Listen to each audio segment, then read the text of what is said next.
El sudor frío empapaba las sábanas de seda. Alejandro abrió los ojos de golpe, con la respiración agitada y el corazón latiendo desbocado contra sus costillas. Era la misma pesadilla de siempre, la que lo atormentaba desde hacía 20 años. La oscuridad absoluta, el rugido ensordecedor del agua helada arrastrándolo todo a su paso durante aquella terrible gota fría en la costa de Valencia, y esa pequeña mano, esa manita pálida y frágil que se resbalaba de entre sus dedos. Por más que se estiraba, por más que gritaba tragando lodo y desesperación, no podía alcanzarla. Un grito ahogado que decía «Papa» se desvanecía en el abismo antes de que él despertara, siempre en el mismo punto, siempre con la misma sensación de vacío insoportable en el pecho. Alejandro se sentó al borde de la inmensa cama, pasándose las manos temblorosas por el rostro. Tenía 53 años, era el presidente del Grupo Obras Ibéricas, uno de los conglomerados de construcción más grandes de toda España, y sin embargo, en la penumbra de su ático con vistas a la Gran Vía de Madrid, se sentía como un hombre completamente destrozado. Al moverse, la piel de su espalda tirante le recordó su realidad, desde los hombros hasta la cintura. Una inmensa y grotesca cicatriz de quemadura cubría su cuerpo. Era un mapa de dolor del que no tenía contexto, un castigo grabado en su propia carne. Cuando despertó del coma hace 20 años en un hospital de la Comunidad Valenciana, sin recuerdos, sin identidad, lo único que tenía era esa quemadura brutal y un viejo colgante de plata en forma de media concha en su bolsillo. Se levantó pesadamente y caminó hacia el ventanal. Madrid comenzaba a despertar bajo un cielo plomizo. Los faros de los coches formaban ríos de luz amarilla en el asfalto mojado.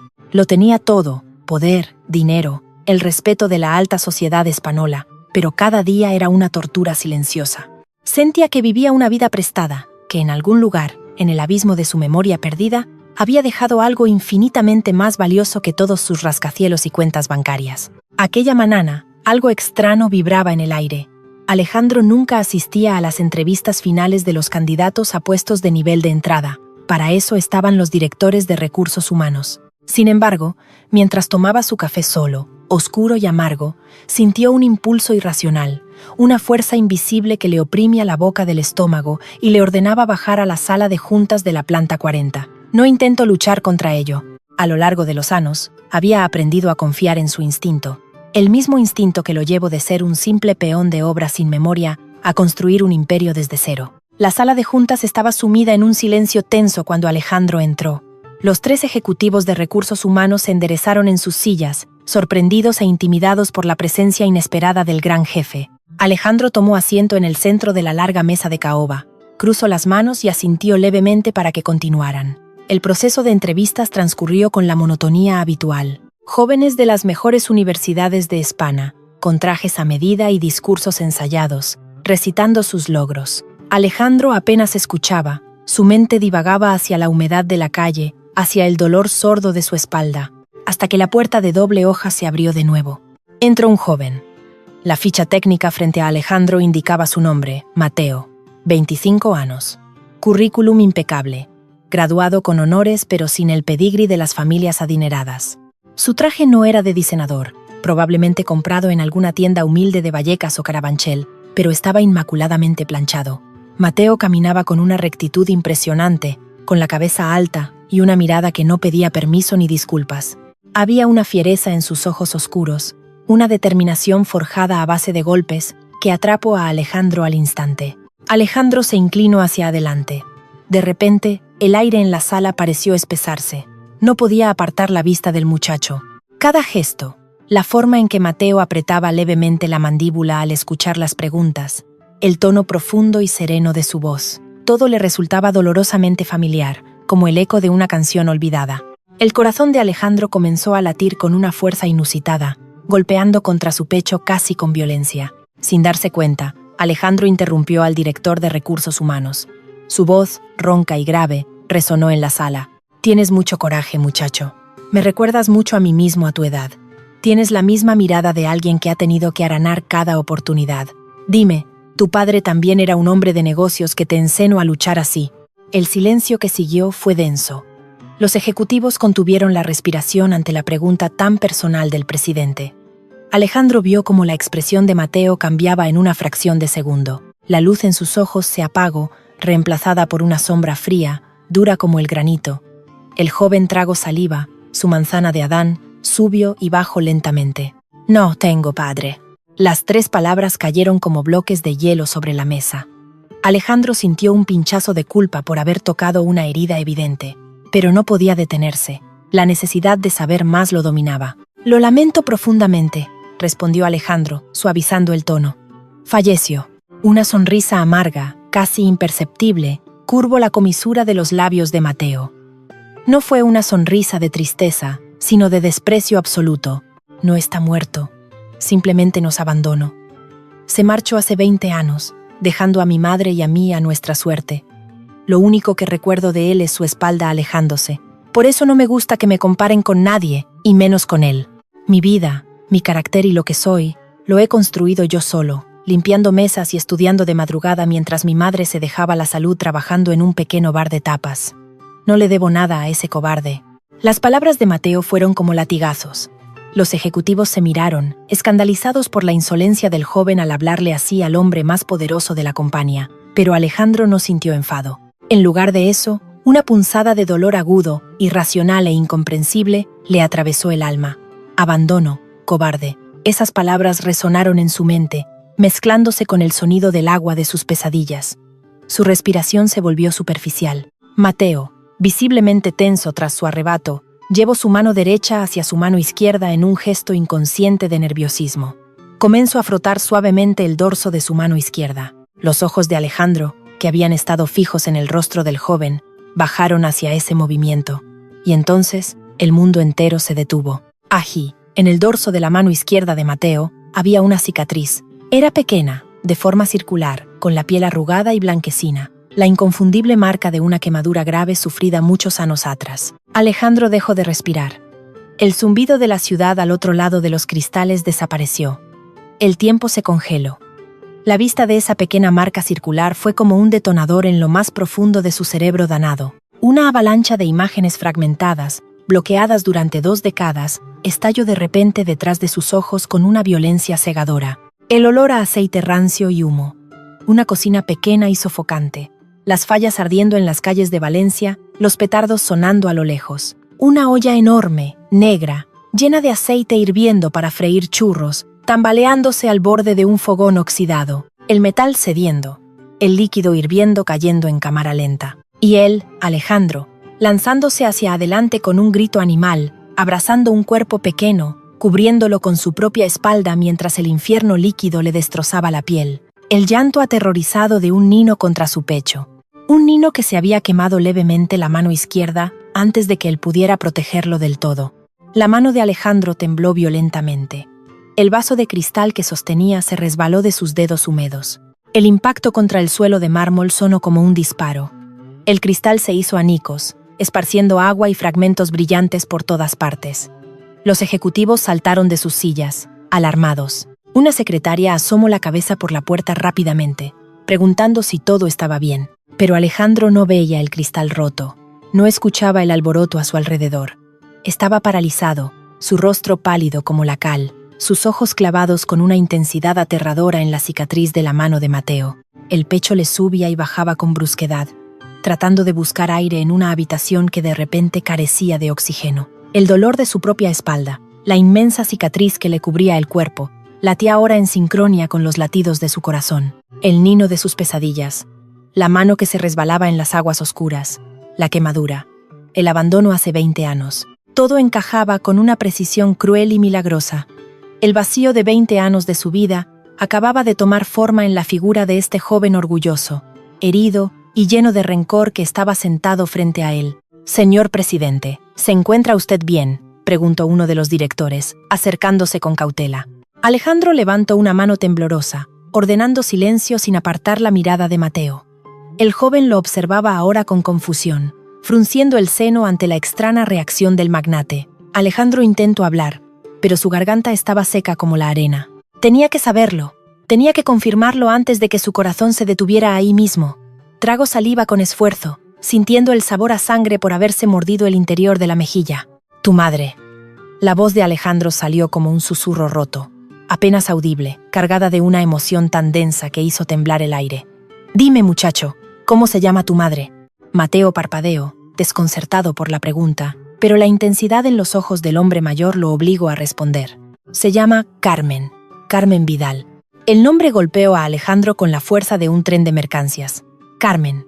El sonido de ese nombre destrozó la última barrera de su amnesia, liberando un torrente de amor y dolor que lo dejó sin aliento. Sí, era él, su hijo, su sangre. El niño al que salvó del fuego y que luego perdió en el agua. Pero entonces, una duda helada le recorrió la espina dorsal, paralizándolo por completo. Si Carmen estaba viva, si había criado a su hijo, porque le había dicho a Mateo que él era un cobarde que los había abandonado. Qué oscuro secreto se escondía detrás de esos 20 años de mentiras y resentimiento. Alejandro apretó los puños bajo la mesa, sintiendo que el suelo se abría bajo sus pies. Tenía a su hijo enfrente, a menos de 2 metros de distancia, pero el abismo que los separaba era mucho más profundo que el océano que casi le arrebató la vida. Si le decía la verdad ahora mismo, le creería el muchacho o pensaría que el poderoso magnate estaba perdiendo la razón. Y peor aún, ¿qué pasaría cuando Mateo descubriera la verdadera razón por la que su madre le había ocultado la existencia de su padre durante toda su vida? ¿Cómo podría Alejandro acercarse a la única familia que le quedaba sin destruir el mundo que ellos habían construido sobre su supuesta traición? El silencio en la sala de juntas era tan espeso que parecía asfixiar a todos los presentes. Los fragmentos del vaso de cristal seguían esparcidos por el suelo de mármol, reflejando la luz fría de los fluorescentes. Pero para Alejandro, el único reflejo que importaba era el de su propio pasado, devolviéndole la mirada desde los ojos oscuros y desafiantes de Mateo. El joven lo observaba con una mezcla de confusión y hostilidad, esperando una respuesta a su revelación sobre el nombre de su madre. Carmen Vidal. El nombre seguía resonando en la mente del magnate, derribando muros que habían permanecido en pie durante 2 décadas. Alejandro cerró los ojos por un segundo, obligando a sus pulmones a llenarse de aire. Necesitaba recuperar el control. No podía desmoronarse allí, frente a sus subordinados, y mucho menos frente al hijo que creía haber perdido para siempre. Cuando volvió a abrir los ojos, la máscara del implacable presidente del Grupo Obras Ibéricas había vuelto a su lugar, aunque sus manos seguían temblando levemente bajo la mesa de caoba. La contratación está decidida, anunció Alejandro, con una voz que, aunque ronca, no admitía réplica. Su mirada barriera a los 3 directores de recursos humanos, que lo miraban estupefactos. Este joven empieza el lunes. Y no irá al departamento de análisis junior. Lo quiero en la planta ejecutiva. Será mi asistente personal. Un murmullo de incredulidad recorrió la sala. Uno de los directores, un hombre de rostro afilado llamado Borja, se atrevió a carraspear. Señor presidente, con todo el respeto, el puesto de asistente personal de presidencia requiere años de experiencia interna. El señor Mateo acaba de salir de la universidad. No tiene el perfil ni el bagaje para moverse en esas esferas. Alejandro clavó sus ojos en Borja con una frialdad que congeló la sangre del directivo. He dicho que empieza el lunes. ¿Acaso mi criterio está en discusión en esta mesa? Borja tragó saliva y negó rápidamente con la cabeza, bajando la mirada hacia sus papeles. No, señor, por supuesto que no. Mateo, sin embargo, no parecía complacido. Lejos de mostrar gratitud por lo que era, a todas luces, el salto profesional de su vida, su mandíbula se tensó aún más. Se puso en pie lentamente, alisando la chaqueta de su modesto traje. No entiendo a qué viene esto, señor. He venido a pedir un puesto de analista junior, no a que me regalen nada por caridad o por algún capricho excéntrico. No me conoce de nada. ¿Por qué yo? Alejandro sintió un nudo en la garganta al escuchar la dignidad herida en la voz de su hijo. Era exactamente igual que él, orgulloso hasta la médula. Porque veo en ti un hambre que no se encena en las escuelas de negocios, Mateo. Veo a alguien que sabe lo que es estar en el barro y pelear por salir. Eso vale más que todos los másteres de los niños ricos que se sientan en estos despachos. Te espero el lunes a las 8 en punto en el ático. No llegues tarde. Sin dar tiempo a más preguntas, Alejandro se levantó y abandonó la sala de juntas con pasos largos y rígidos. Caminaba como un autómata, ciego al entorno, cruzando los pasillos de cristal y acero de su imperio hasta llegar a su despacho privado. Una vez dentro, cerró la pesada puerta de roble y le echó la llave. Solo entonces se permitió derrumbarse. Cayó de rodillas sobre la alfombra persa, llevándose las manos al rostro mientras un sollozo ahogado, feo y gutural le desgarraba el pecho. Las lágrimas que había reprimido durante 20 años brotaron con una violencia incontrolable. Lloró por el tiempo robado. Lloró por la mujer que había amado con toda su alma y de la que no había podido recordar ni el rostro hasta hacía unos minutos. Y lloro sobre todo por el niño que había crecido odiando su recuerdo, creyendo que su padre era un monstruo cobarde que los había dejado tirados. Con las manos aún temblando, Alejandro se arrastró hasta el panel de madera de la pared, introdujo el código de seguridad y abrió la caja fuerte oculta. De su interior sacó un pequeño cofre de terciopelo. Dentro reposaba el único vínculo con su pasado que los médicos del Hospital de Valencia le habían entregado al despertar del coma. La mitad de un colgante de plata con forma de concha de vieira, ennegrecido por el tiempo y el agua. Lo apretó contra su pecho, sintiendo el frío del metal contra su piel caliente. Los recuerdos golpeaban su mente sin piedad. Ahora lo veía todo con una claridad aterradora. La pequeña casa húmeda.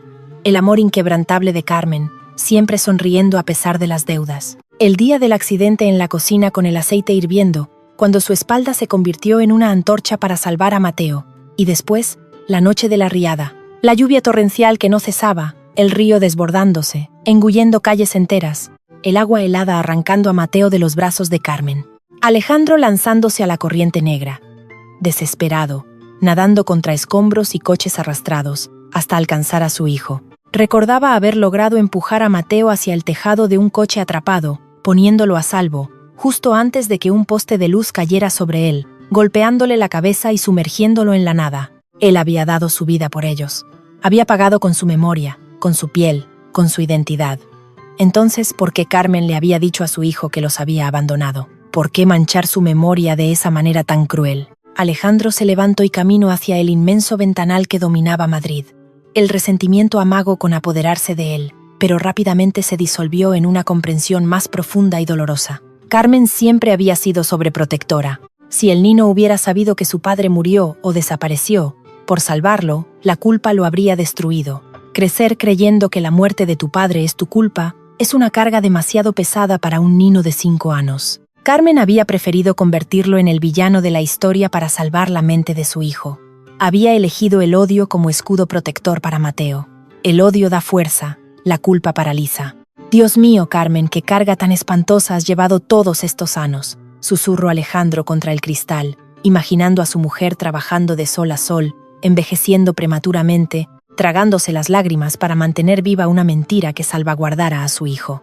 Mientras él construía edificios y acumulaba fortunas sin saber quién era, ellos habían vivido en la miseria. El asco hacia sí mismo y hacia su riqueza le provocó náuseas. Aquel fin de semana fue una tortura. Alejandro no durmió. Contrató a un equipo de investigadores privados con instrucciones estrictas de discreción absoluta. Quería saber todo sobre las vidas de Carmen y Mateo durante los últimos 20 años. Cada trabajo, cada penuria, cada dirección en Vallecas. No daría un paso en falso. No podía presentarse ante ellos y soltarles la verdad de golpe. Mateo lo odiaba con una pasión visceral, y Carmen probablemente sufriría un infarto al ver al fantasma de su marido convertido en el magnate más poderoso del país. Tenía que acercarse lentamente, ganarse su confianza, entenderlos antes de revelar el secreto que dinamitaría sus vidas. El lunes llegó con un cielo encapotado que amenazaba tormenta. Mateo apareció en la planta ejecutiva exactamente a las 8:10. Llevaba el mismo traje modesto, pero su postura desafiaba al mundo entero. El entorno era ostentoso. Obras de arte moderno, secretarias con ropa de diseñador, alfombras que silenciaban los pasos y un silencio intimidante. Borja y otros directivos lo miraban de reojo desde los pasillos, murmurando con desdén. El chico de barrio infiltrado en la corte. Alejandro lo hizo pasar a su despacho. No hubo bienvenidas cordiales. Le entregó un fajo de expedientes sobre un proyecto de expansión de infraestructuras en Andalucía. Léelos, entiéndelos. Encuentra las fisuras y dímelas antes del almuerzo.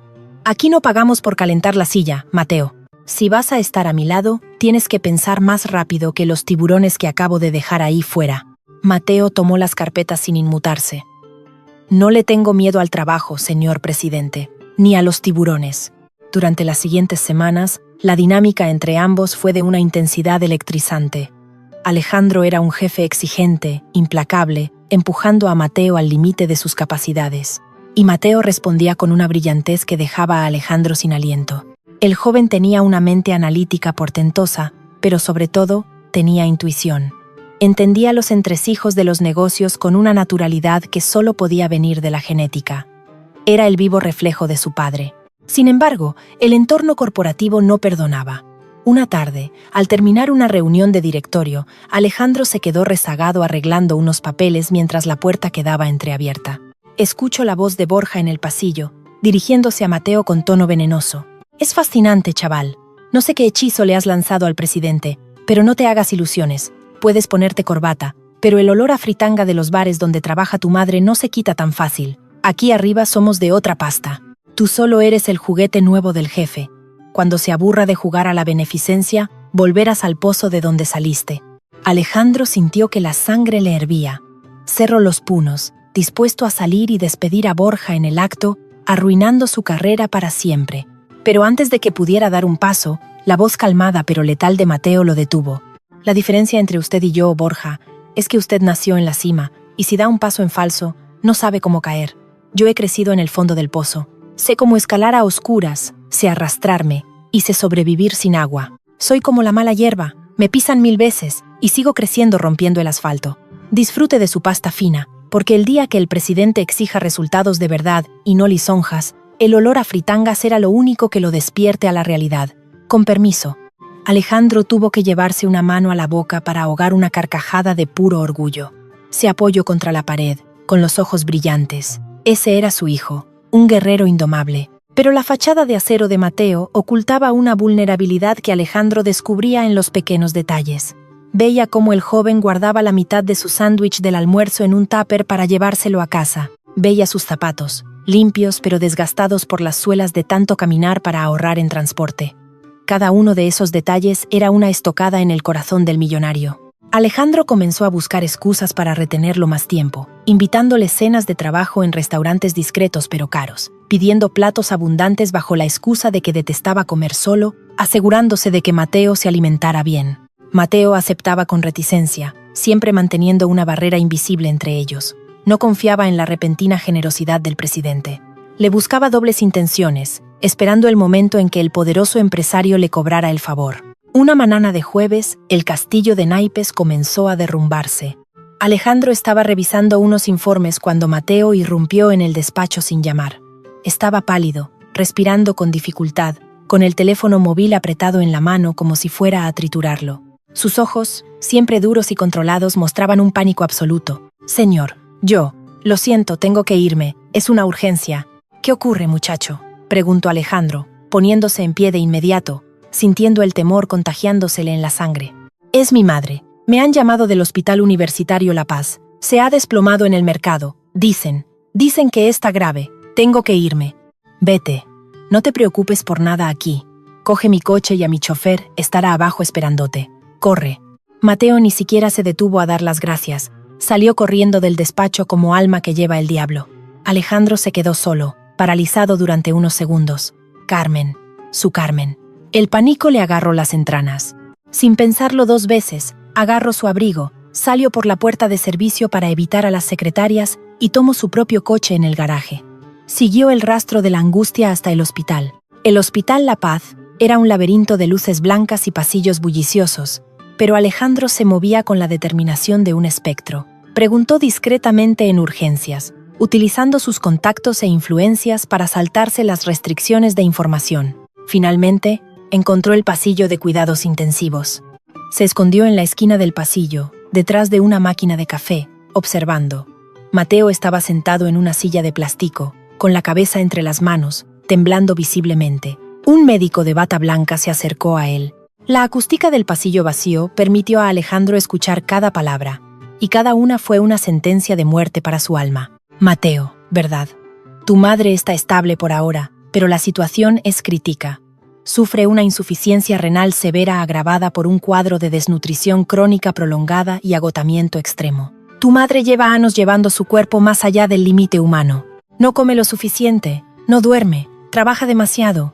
Su organismo simplemente ha dicho basta.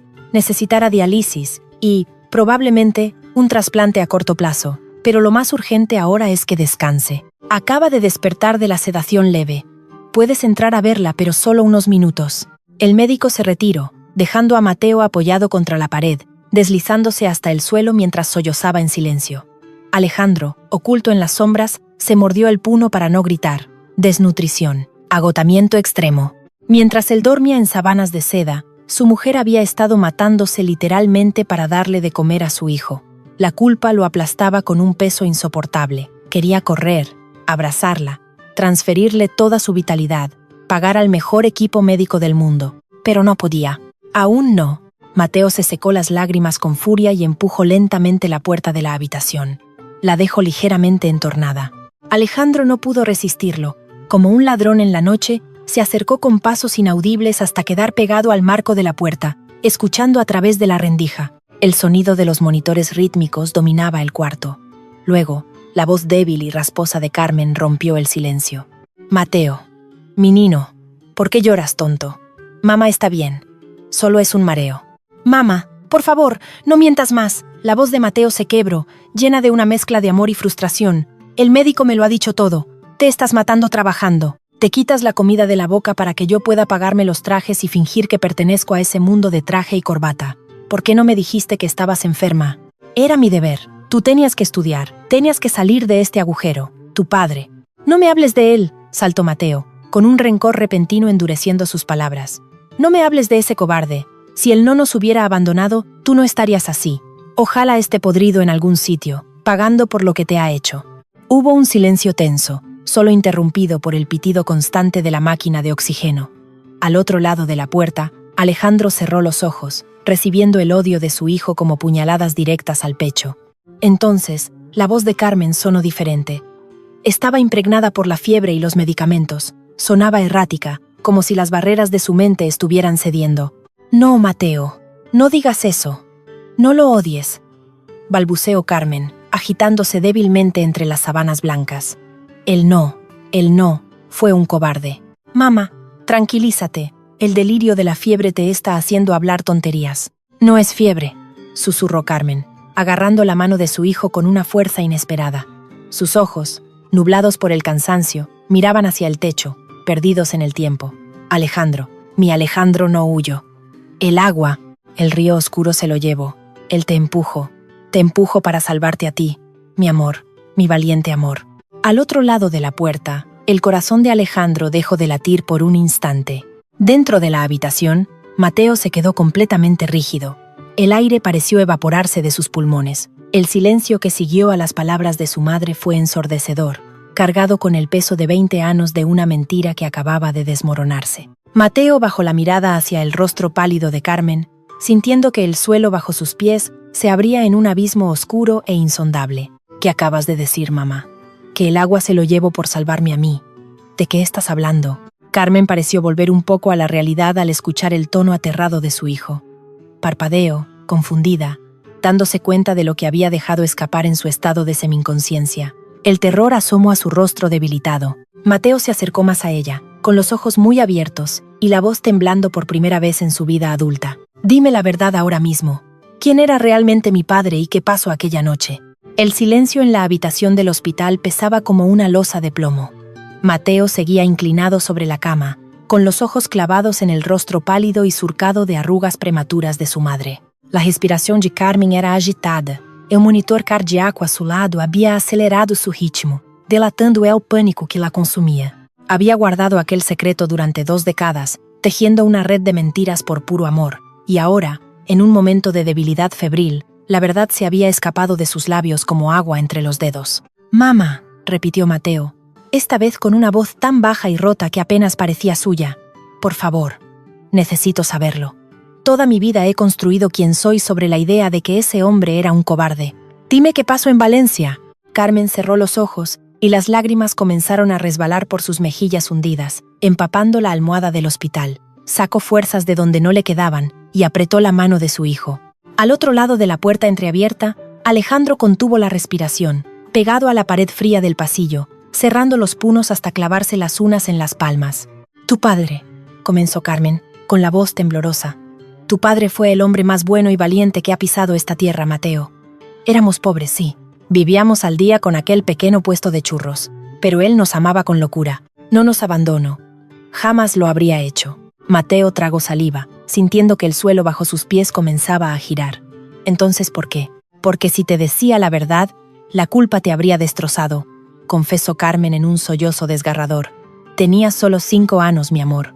Ocurrió la noche de la gota fría, el cielo se rompió sobre Valencia. El barranco se desbordó en cuestión de minutos, y el agua negra invadió las calles arrastrando coches, árboles, todo. Quedamos atrapados. Tu padre te llevaba en brazos, luchando contra la corriente helada que nos llegaba al pecho. Un golpe de agua nos separó. Tú te resbalaste de sus brazos y la corriente te arrastró. Mateo llevó su mano libre a la boca, ahogando un gemido. Su mente, analítica y fría para los negocios, era incapaz de procesar el horror de aquella imagen. Él no lo dudó ni un segundo, continuó Carmen, con la mirada perdida en el recuerdo de aquella noche de pesadilla. Se lanzó al agua oscura. Nado contra los escombros hasta que logro alcanzarte. Te empujo con todas sus fuerzas hacia el techo de un furgoneta que había quedado encallada. Logro ponerte a salvo, pero al hacerlo, se quedó sin agarre. Yo lo vi, Mateo. Vi cómo intentaba aferrarse a la chapa. Vi cómo la corriente lo arrastraba. Lo último que escuché fue su voz gritando que te cuidara, justo antes de que una ola de lodo y ramas lo hundiera. El río se lo tragó por salvarte a ti. El impacto de las palabras fue brutal. Mateo cayó de rodillas junto a la cama del hospital. El aire se negaba a entrar en sus pulmones.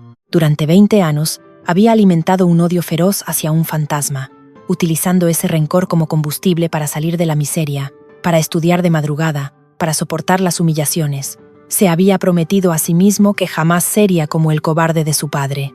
Y ahora descubría que su padre había dado su vida, su último aliento, para que él pudiera estar hoy allí. ¿Y la cicatriz?, preguntó Mateo en un susurro apenas audible, acariciando la marca redonda en el dorso de su propia mano izquierda. Carmen asintió débilmente. Eso fue meses antes de la riada, en la cocina del puesto.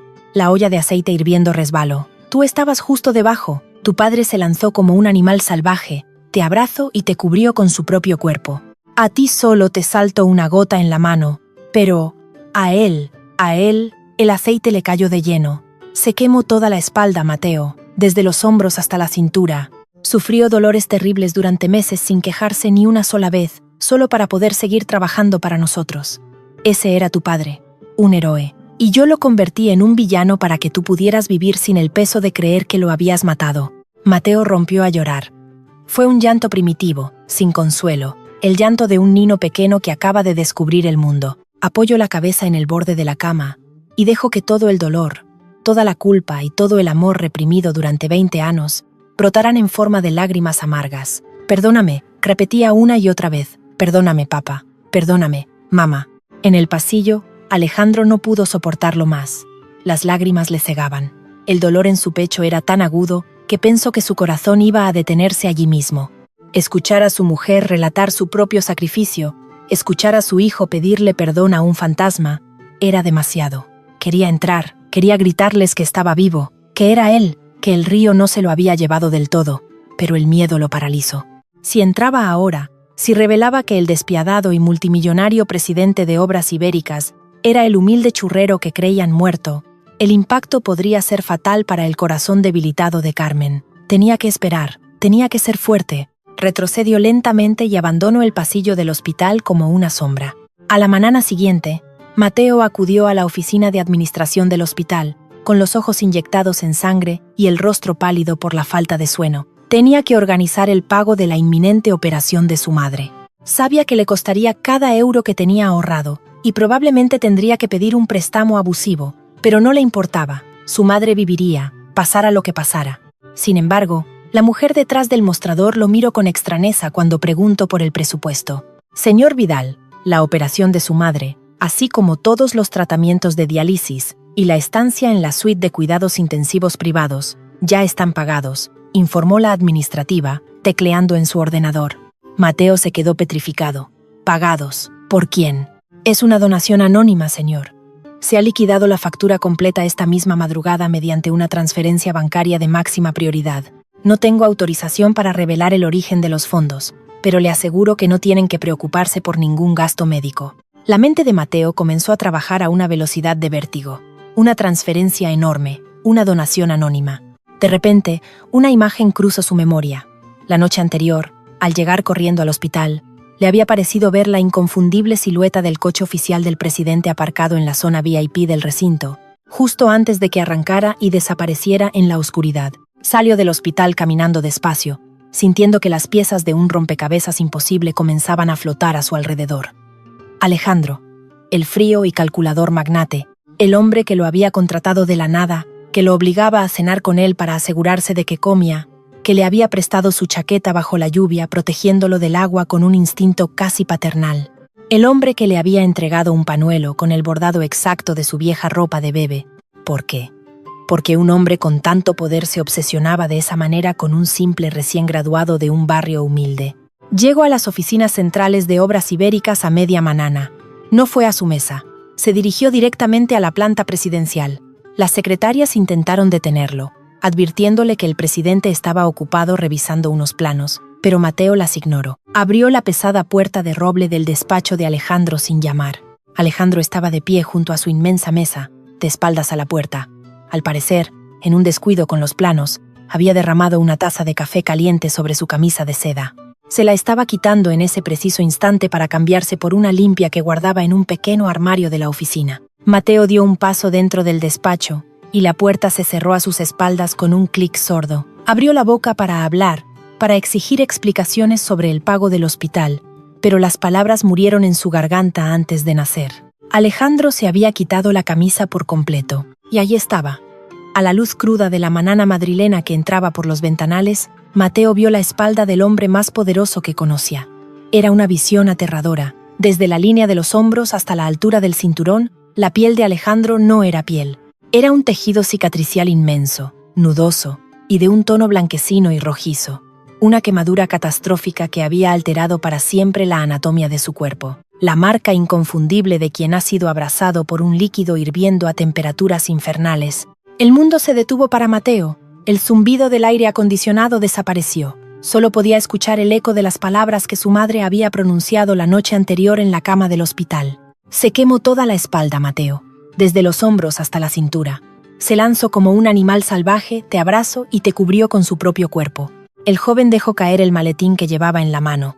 El impacto contra el suelo de madera rompió el silencio del despacho. Alejandro se giró bruscamente, sorprendido por el ruido, cubriéndose instintivamente el torso con la camisa limpia. Al ver la expresión de terror absoluto, estupefacción y revelación en el rostro de Mateo, comprendió de inmediato que el secreto había dejado de serlo. El magnate palideció.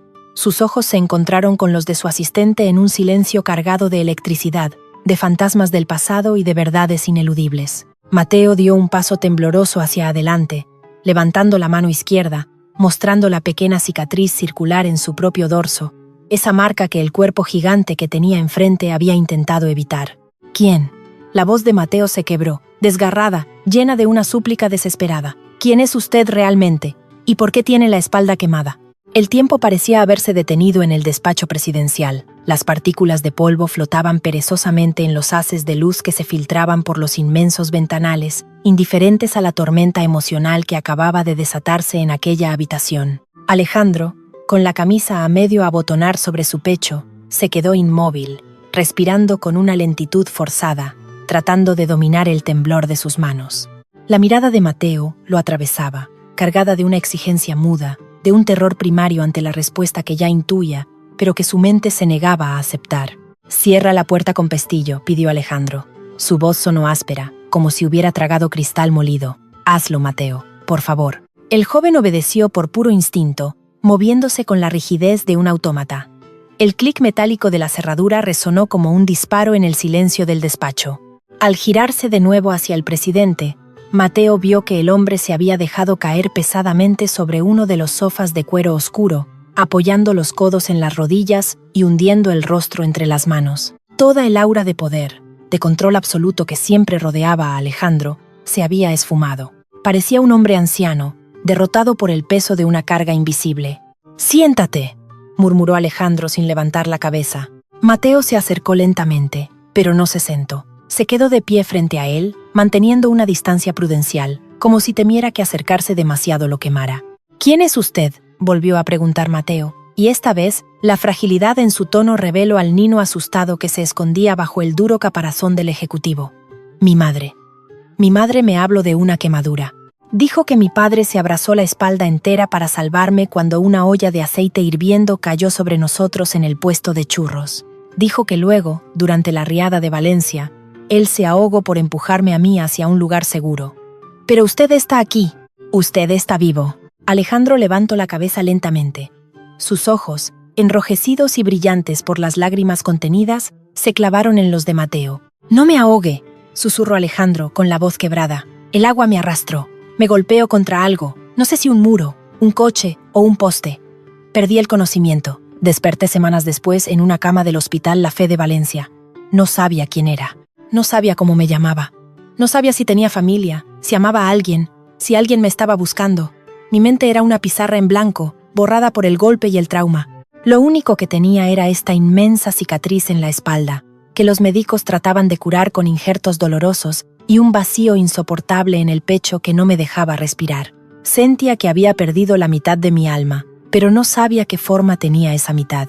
Mateo retrocedió un paso, negando con la cabeza, tropezando con la pata de una silla de diseno.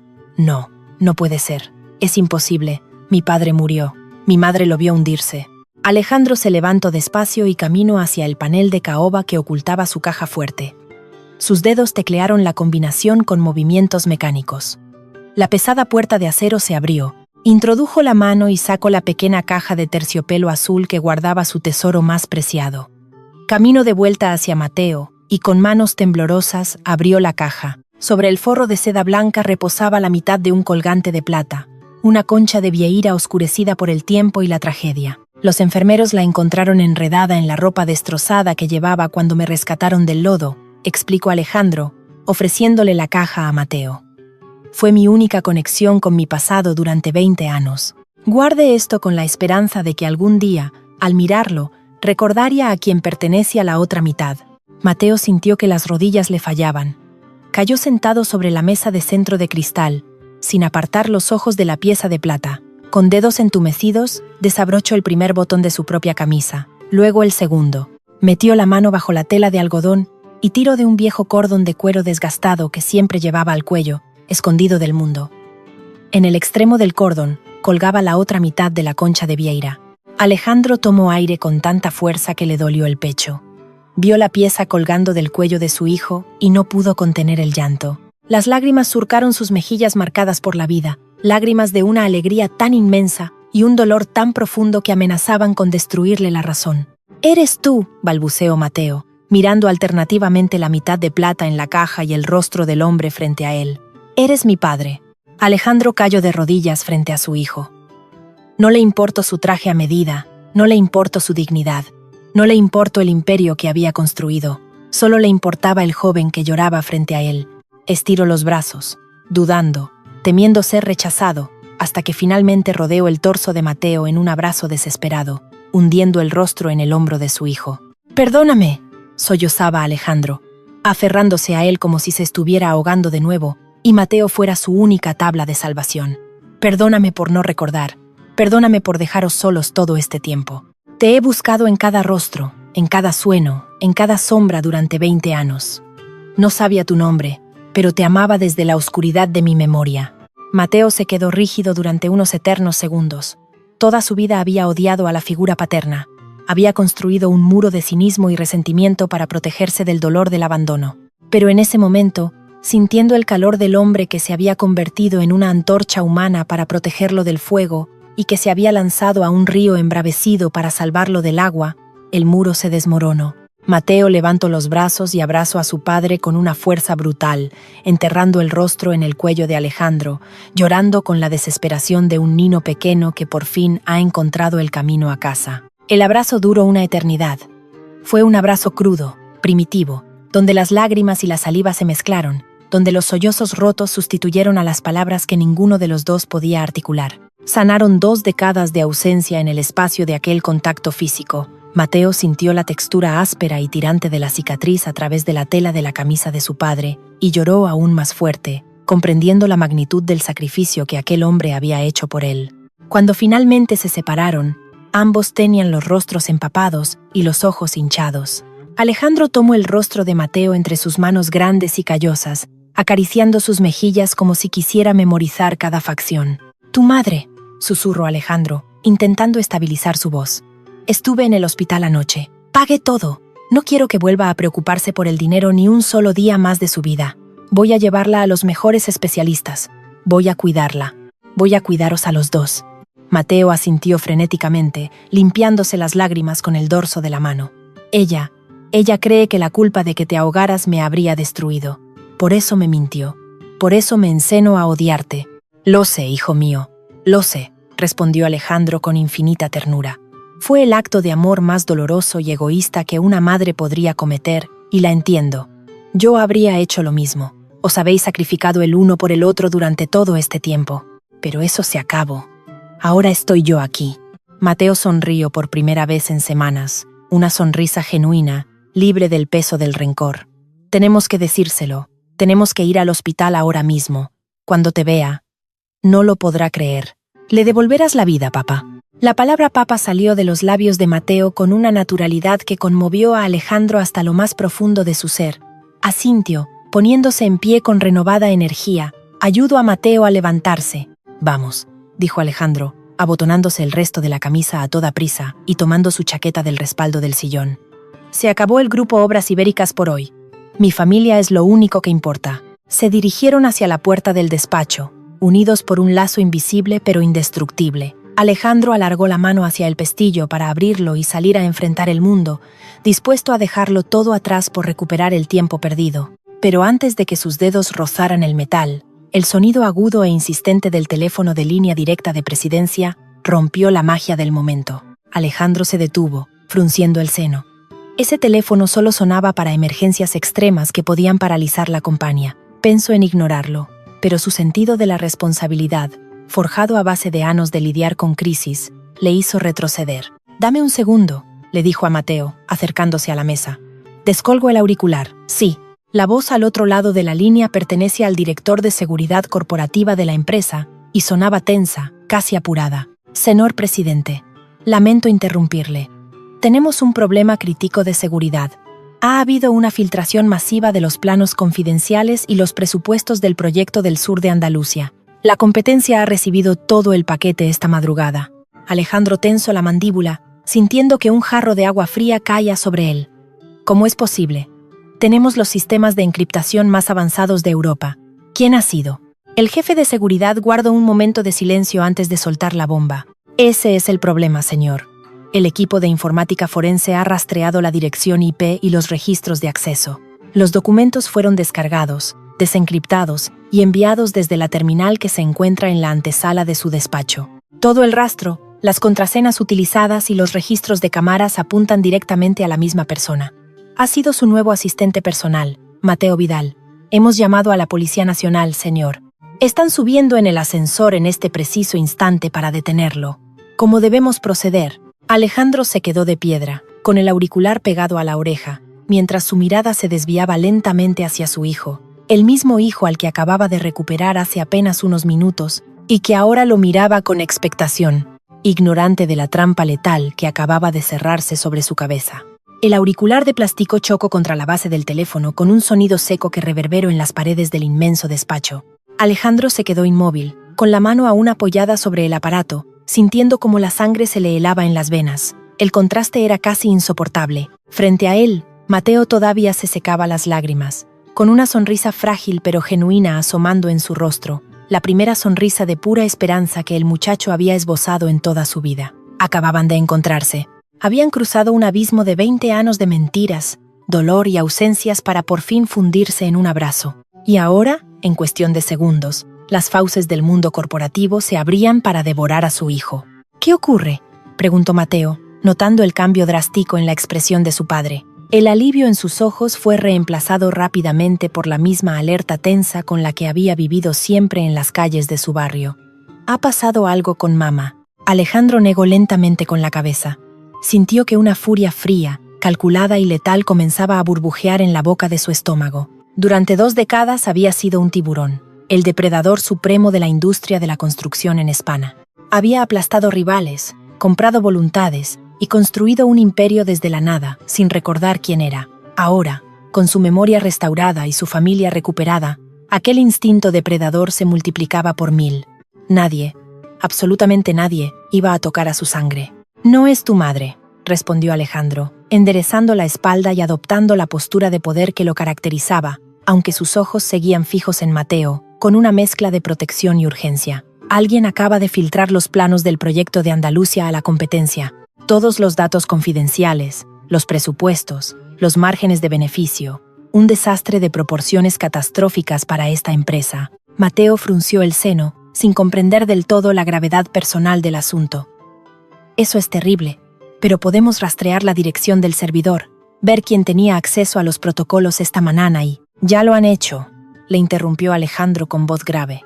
El equipo de seguridad informática ha rastreado la IP de origen. Los documentos fueron enviados desde la terminal de la antesala. Tu terminal, Mateo, utilizando tus claves de acceso personal. La Policía Nacional está subiendo en el ascensor en este preciso momento para detenerte por espionaje industrial. El color desapareció por completo del rostro del joven. Dio un paso atrás, tropezando de nuevo con la mesa de cristal. Sus manos volvieron a temblar, pero esta vez no era por la emoción del reencuentro, sino por el puro terror de verse envuelto en una trampa perfecta. El recuerdo de su origen humilde le golpeó la mente con fuerza. Sabía perfectamente que la justicia no funcionaba igual para los chicos de Vallecas que para los señores de la calle Serrano. Si le ponían unas esposas, su vida, su futuro y la oportunidad de cuidar a su madre se desvanecerían para siempre. «Yo no he sido», balbuceó Mateo, con la voz ahogada por el pánico. «Te lo juro, papá, yo no he tocado esos archivos. He pasado toda la noche en el hospital, en la sala de espera, viendo a mi madre luchar por su vida. ¿Cómo iba a venir aquí a robar planos? Es una locura». Alejandro avanzó y tomó a su hijo por los hombros, apretándolos con firmeza para anclarlo a la realidad, transmitiéndole toda la seguridad de la que era capaz. «Lo sé que no has sido tú.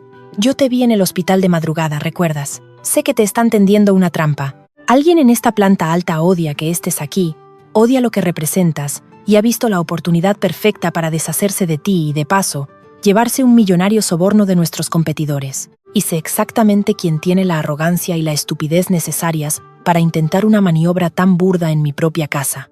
En ese instante, un golpe seco sonó en la pesada puerta de roble. No era el toque discreto de una secretaria, era el llamado autoritario y exigente de las fuerzas del orden. «Policía Nacional, abran la puerta, por favor», resonó una voz desde el pasillo, filtrándose a través de la madera maciza. Mateo cerró los ojos, esperando el final, sintiendo que el aire le faltaba de nuevo en los pulmones. Alejandro, en cambio, respiró hondo. Se soltó de los hombros de su hijo, se abrochó el botón superior de la camisa ocultando definitivamente su inmensa cicatriz. Se colocó la chaqueta del traje y se alisó las solapas. En un abrir y cerrar de ojos, el padre vulnerable y destrozado había desaparecido, dando paso al invencible presidente del Grupo Obras Ibéricas. «Quédate aquí detrás de mí. No digas ni una sola palabra. Déjame hacer lo que mejor sé hacer», susurró Alejandro. Camino con paso firme hacia la puerta, quitó el pestillo y abrió de par en par. En el pasillo aguardaban 2 agentes de policía de uniforme, con semblante serio, acompapados por el director de seguridad de la empresa, un hombre calvo que sudaba a mares bajo la intensa mirada de su jefe. Más atrás, observando la escena con una falsa expresión de sorpresa y un brillo de triunfo indisimulable en los ojos, estaba Borja, el directivo que desde el primer día había humillado a Mateo. «Buenos días, señores», saludó Alejandro con una voz tan tranquila y profunda que descolocó inmediatamente a los agentes. «¿A qué debo el honor de tener a la policía en la planta presidencial de mi empresa a estas horas de la mañana?» Uno de los agentes dio un paso al frente. «Buenos días, señor presidente. Hemos recibido una llamada de su departamento de seguridad denunciando un delito flagrante de robo de propiedad intelectual y espionaje industrial. Venimos a proceder a la detención del señor Mateo Vidal, que según nos informan, se encuentra en este despacho». Alejandro clavó su mirada en el sudoroso director de seguridad, quien bajó la vista de inmediato, incapaz de sostenerle el contacto visual. Luego, miró a los agentes con una sonrisa que no reflejaba ninguna amabilidad, sino un control absoluto de la situación. «Me temo, agentes, que ha habido un malentendido monumental», declaró Alejandro, apoyando una mano casualmente en el marco de la puerta. «Una falta de comunicación muy lamentable por parte de mis subordinados. Nadie ha robado nada». Borja, incapaz de contenerse, dio un paso adelante desde el fondo del pasillo.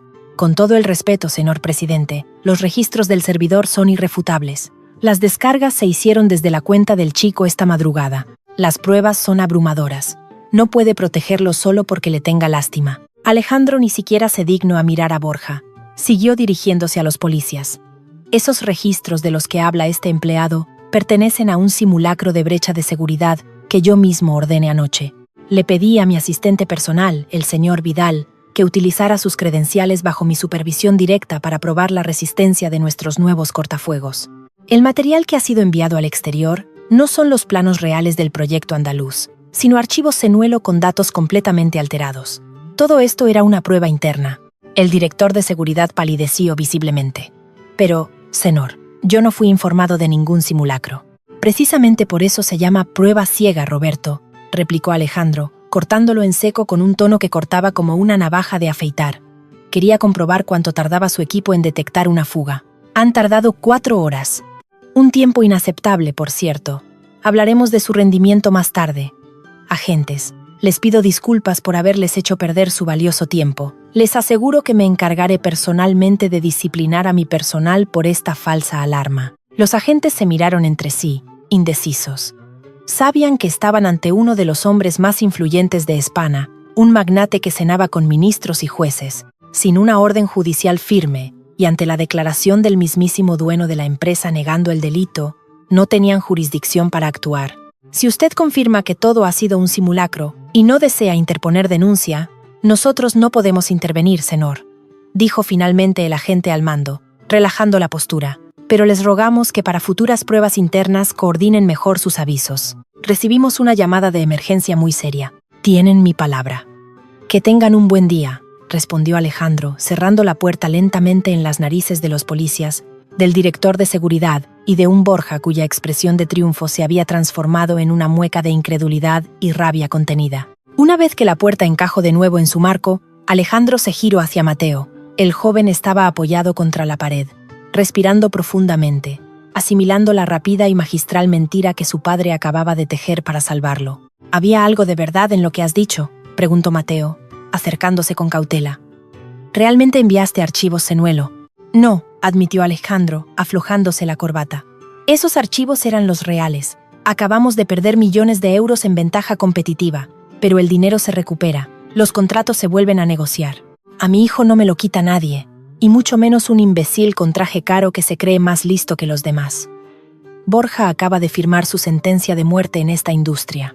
Mateo frunció los labios, admirando la frialdad táctica de aquel hombre. ¿Cómo estás tan seguro de que ha sido él? Solo porque me detesta. Porque los mediocres siempre son predecibles, explicó Alejandro, caminando hacia su escritorio y sentándose en la butaca de cuero. Borja es el único en esta planta que tiene acceso de nivel superior a la sala de servidores físicos, aparte de mí. Es el único que llega a la oficina a las 6 de la mañana para aparentar que trabaja más que nadie. Y es el único con la motivación de intentar hundirte para recuperar su posición como mi supuesto protegido. Lo que él no sabe es que ha cometido un error fatal. Creyó que yo te lanzaría a los leones a la primera señal de traición, sin investigar a fondo. Se olvidó de con quién está tratando. Alejandro pulsó el botón del intercomunicador de su mesa. Marta, dijo dirigiéndose a su secretaria principal, dígale a Borja que lo quiero en mi despacho, ahora mismo, y asegúrese de que el personal de seguridad bloquee los ascensores de bajada. Nadie sale de esta planta hasta que yo lo ordene. Entendido, señor presidente, respondió la voz metálica de la secretaría. Fueron apenas unos minutos de espera, pero la tensión en la sala era palpable. Mateo se colocó de pie junto al inmenso ventanal, cruzado de brazos, observando Madrid bajo la tenue luz del final de la mañana. Sentía que estaba viviendo la vida de otra persona, dentro de una película de mafias corporativas, muy lejos del mercado donde su madre despachaba comida. Sin embargo, al mirar de reojo a Alejandro, sentía una extraña calma. Estaba protegido. Por primera vez en 25 años, alguien estaba dispuesto a quemar el mundo entero para protegerle. La puerta se abrió. Borja entró con paso dubitativo, cerrando tras de sí. Ya no tenía la arrogancia de hace un rato en el pasillo. Estaba pálido, y sus manos temblaban ligeramente, intentando ocultarlas en los bolsillos del pantalón. Miró a Mateo, que le devolvió una mirada férrea, y luego centró su atención en Alejandro.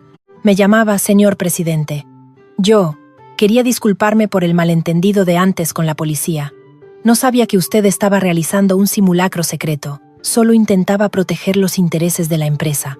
Alejandro no dijo nada durante varios segundos. Simplemente lo observó, como un cazador observa a una presa herida que intenta hacérsela muerta.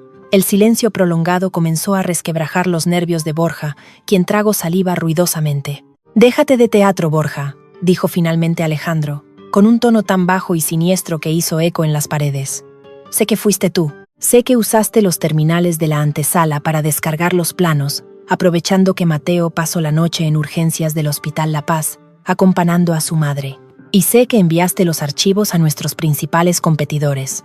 Lo que me pregunto es por cuánto te has vendido. Por un puesto de director general en la otra empresa. Por un maletín lleno de billetes en algún paraíso fiscal. Borja abrió los ojos de par en par, fingiendo indignación, aunque el sudor frío que le perlaba la frente lo delataba. Eso es una acusación gravísima, señor. No tiene ninguna prueba. Los registros apuntan a ese chico.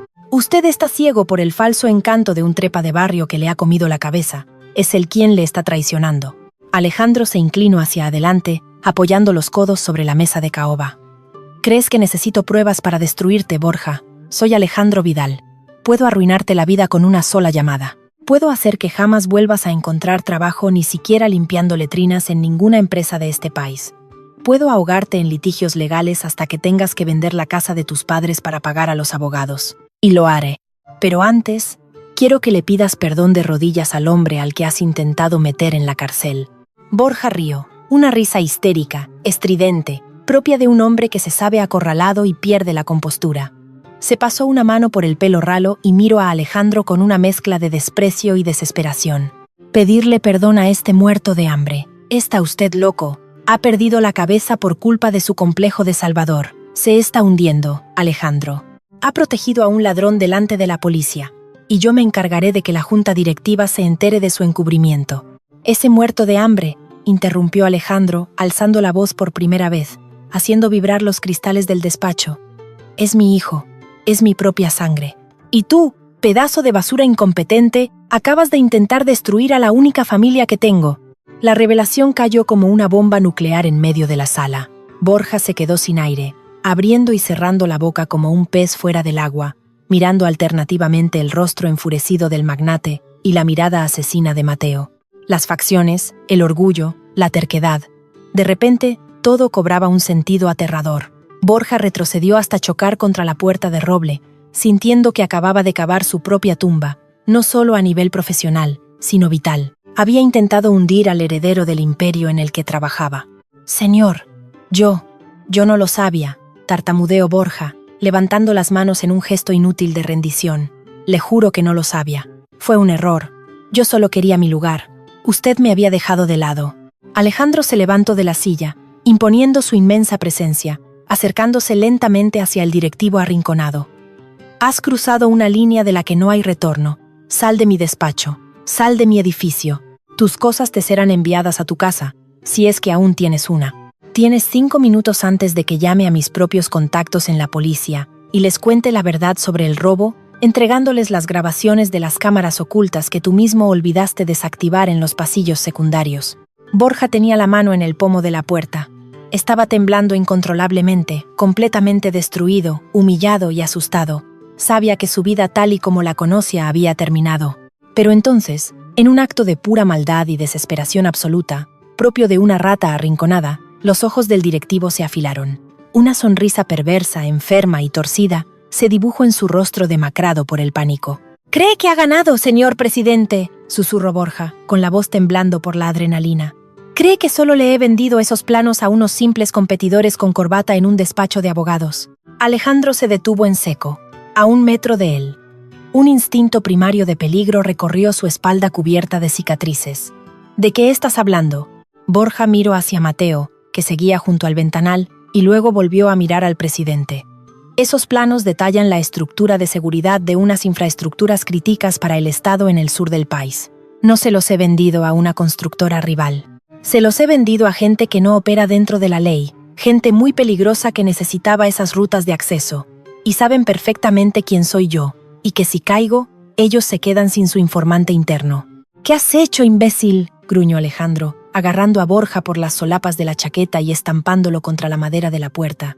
«¿A quién le has dado los documentos?». «A la gente equivocada», escupió Borja, con una mezcla de miedo y desafío. «Y aquí viene lo interesante, presidente. Mis compradores sabían que hoy habría problemas. Sabían que yo intentaría culpar a su querido hijo. Así que, como garantía para asegurarse de que mi plan saliera bien y nadie intentara hacerme el héroe, Me exigieron información sobre la familia del chico para usarla como palanca de presión si la situación se torcía. Mateo avanzó 2 pasos, con los puños apretados tan fuerte que los nudillos se le pusieron blancos. ¿Qué les has dicho sobre mi madre? Habla. Borja tragó sangre, pues Alejandro le había apretado el cuello contra la madera. Les he dicho en qué hospital está ingresada. Les he dado el número de la habitación de cuidados intensivos. Y les he asegurado que, si yo no les enviaba un mensaje de confirmación diciendo que todo estaba despejado antes de la 1 de la tarde, harían una visita a la señora Carmen Vidal para mandarles un mensaje claro a ustedes dos. Alejandro miró el reloj de pared del despacho, sintiendo que un abismo de hielo se abría bajo sus pies y se tragaba todo a su paso. Marcaba la 1:10. Tenían 20 minutos. 20 minutos para cruzar Madrid, llegar al hospital y evitar que los fantasmas de un trato oscuro alcanzaran a la mujer que acababa de recuperar. O de lo contrario, la segunda oportunidad que la vida les había brindado se convertiría en una masacre. Y ahora dígame, señor presidente, rió Borja, escupiendo un hilo de saliva sobre la corbata de Alejandro. ¿Quién es el que tiene el control realmente? El sonido del reloj de pared marcaba cada segundo como si fuera un martillazo en el cráneo de Alejandro. Faltaban 10 minutos. 10 míseros minutos para que unos asesinos a sueldo entraran en la habitación de Carmen y le arrebataran lo que la vida había tardado 20 años en devolverle. La sonrisa torcida de Borja se congeló cuando Alejandro, movido por un instinto brutal y primario que no entendía de trajes a medida ni de modales de la alta sociedad, lanzó un puño cerrado que impactó de lleno contra la mandíbula del directivo. Borja cayó al suelo como un saco de escombros, escupiendo sangre y un diente sobre la alfombra persa.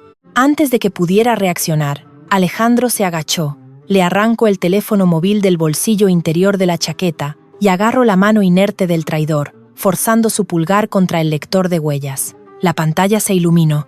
«Tienes la aplicación de mensajería encriptada abierta», gruñó Alejandro, repasando los mensajes frenéticamente. Vio el chat anónimo. Vio la foto del pasillo de cuidados intensivos de La Paz que los matones le habían enviado a Borja para confirmar que estaban en posición. Sin dudarlo, Alejandro escribió con dedos ágiles, todo despejado. «La culpa recae sobre el chico. Retiraos. No hagáis nada. Repito, abortad la visita. Pulso enviar». Mateo miraba la pantalla por encima del hombro de su padre, respirando de forma entrecortada. «¿Crees que se irán?», preguntó el joven, con el terror latiendo en sus sienes. «No lo sé», respondió Alejandro, guardándose el teléfono en el bolsillo y agarrando a Mateo del brazo. «Y no voy a apostar la vida de tu madre a la palabra de unos mercenarios. Corramos». Salieron del despacho dejando a Borja gimiendo en el suelo. Alejandro no esperó al ascensor presidencial. Empujó la puerta de las escaleras de emergencia y ambos bajaron los peldaños de 2 en 2, saltando, impulsados por la adrenalina. Al llegar al garaje subterráneo, Alejandro no buscó a su chofer. Corrió hacia su coche privado, un deportivo oscuro que rugió como una bestia salvaje al encender el motor. Mateo saltó al asiento del copiloto, y ni siquiera había logrado abrocharse el cinturón cuando los neumáticos chillaron contra el cemento y el coche salió disparado hacia la rampa de salida. Madrid al mediodía era un infierno de tráfico. El paseo de la Castellana estaba atascado de taxis y autobuses. Alejandro no tocó el freno. Condujo con una agresividad suicida, invadiendo el carril bus, saltándose semáforos en rojo, esquivando coches con maniobras bruscas que arrancaban claxones de protesta de los demás conductores. El motor bramaba. Mateo iba aferrado al asidero de la puerta, pero no sentía miedo a morir en un accidente. Su único terror era el reloj digital del salpicadero. Las 12:54. Las 12:56. «Aguanta, Carmen», susurraba Alejandro entre dientes, con los nudillos blancos apretando el volante. «Aguanta, mi amor. Ya llego. No me dejes ahora». El coche derrapó frente a la entrada principal del Hospital La Paz. Alejandro ni siquiera apagó el motor. Abrió la puerta y salió corriendo, seguido de cerca por Mateo. Atravesaron las puertas correderas de cristal como un huracán, esquivando a celadores y pacientes. No esperaron a los ascensores, sabiendo que en los hospitales públicos podían tardar una eternidad. Buscaron las escaleras y subieron 3 plantas corriendo, con los pulmones ardiendo y el corazón a punto de estallarles en el pecho. Al irrumpir en el pasillo de cuidados intensivos, el silencio clínico del lugar los golpeó. Las 12:59. Alejandro frenó en seco, extendiendo un brazo para detener a Mateo. A unos 15 metros, justo frente a la puerta de la habitación de Carmen, había 2 hombres. No parecían médicos ni familiares. Llevaban chaquetas de cuero negro, posturas tensas, y uno de ellos tenía la mano metida dentro del abrigo, mirando fijamente la pantalla de su teléfono móvil. Estaban leyendo el mensaje que Alejandro había enviado desde el móvil de Borja. El hombre del abrigo negro negó con la cabeza y le susurró algo a su compañero. No se iban a marchar. El instinto asesino de quienes no quieren dejar cabos sueltos los impulsaba a entrar. El primero de ellos puso la mano en el pomo de la puerta de Carmen. Un rugido inhumano salió de la garganta de Alejandro. No era el grito de un empresario. Era el alarido del peón de obra, del padre que ya había perdido a su familia una vez por culpa del agua y no estaba dispuesto a perderla de nuevo por culpa de los hombres. Cubrió los 15 metros en un segundo. Antes de que el mercenario pudiera empujar la puerta, Alejandro se abalanzó sobre él por la espalda, pasando un brazo por su cuello y tirándolo al suelo con una fuerza demoledora. El segundo hombre sacó un arma con silenciador de su chaqueta, pero Mateo no se quedó mirando. El chico de Vallecas, curtido en peleas de barrio para defender a su madre, le propinó una patada seca y precisa en la rodilla. El hueso crujió. El sicario cayó de bruces, soltando la pistola, que resbaló por el linoleo brillante del pasillo. Mateo se lanzó sobre él, inmovilizándole los brazos contra la espalda con una furia ciega, apretando los dientes mientras el hombre se retorcía debajo de él. El alboroto trajo inmediatamente a los guardias de seguridad del hospital y a varios médicos que corrieron hacia la escena. Alejandro, con la rodilla clavada en el pecho del primer matón, levantó la vista, jadeando, con la camisa manchada de sangre por el forcejeo y el cabello canoso revuelto. «Llamen a la policía», gritó Alejandro, con voz de trueno. «Estos hombres acaban de intentar asesinar a mi mujer». Mientras los guardias de seguridad se hacían cargo de los dos criminales, reduciéndolos en el suelo, Alejandro se puso en pie lentamente. Le dolía cada músculo del cuerpo. Su inmensa cicatriz en la espalda tiraba como si se estuviera abriendo de nuevo, pero el dolor físico no era nada.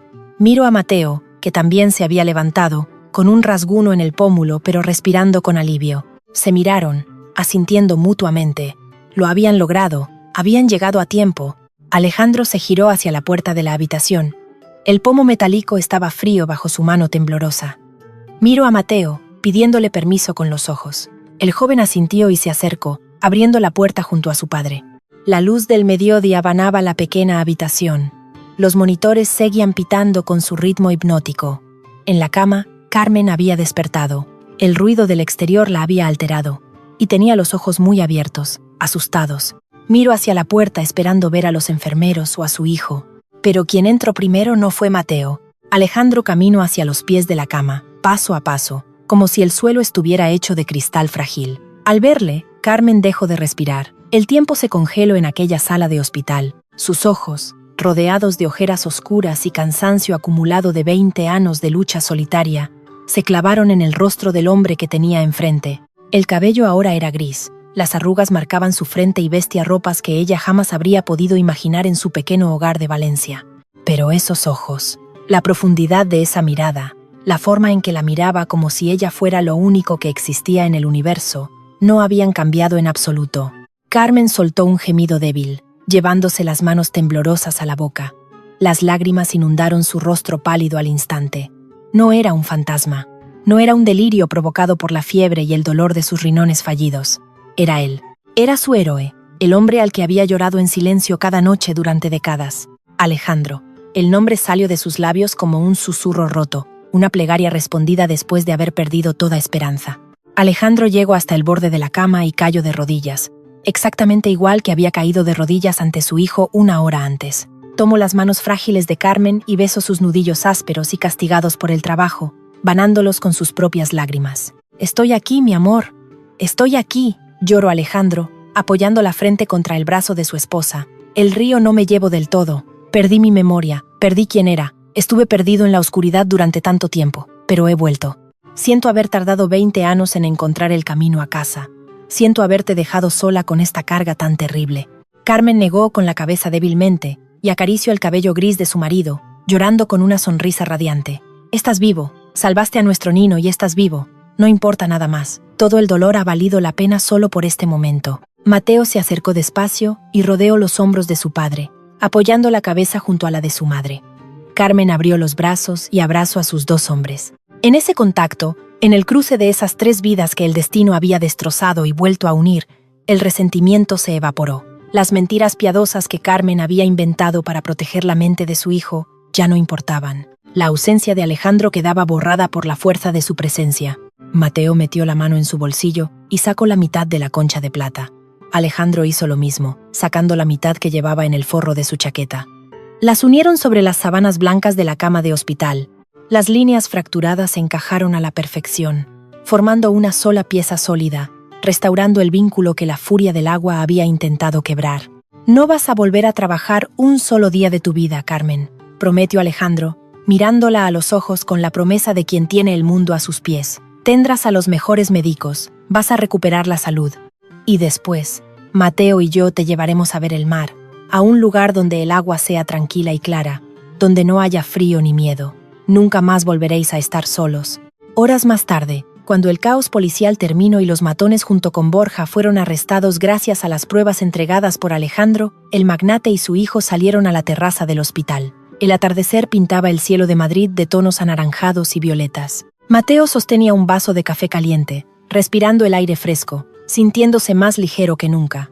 Había perdido su rabia y, a cambio, había ganado una familia. Alejandro se apoyó en la barandilla de metal, observando el horizonte de rascacielos que él mismo había ayudado a construir desde su ignorancia.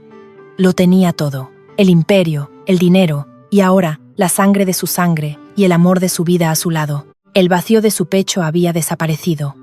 La cicatriz de su espalda ya no era un recordatorio de un dolor sin contexto, sino la medalla de honor de un padre dispuesto a arder por los suyos. Sin embargo, mientras el viento frío de la tarde movía sus cabellos y la paz se instalaba por fin en su corazón restaurado, una sombra cruzó la mente brillante del joven Mateo. Miró a su padre. Luego miró la inmensa ciudad que se rendía a los pies del Grupo Obras Ibéricas, y un pensamiento inquietante se instaló en su cabeza.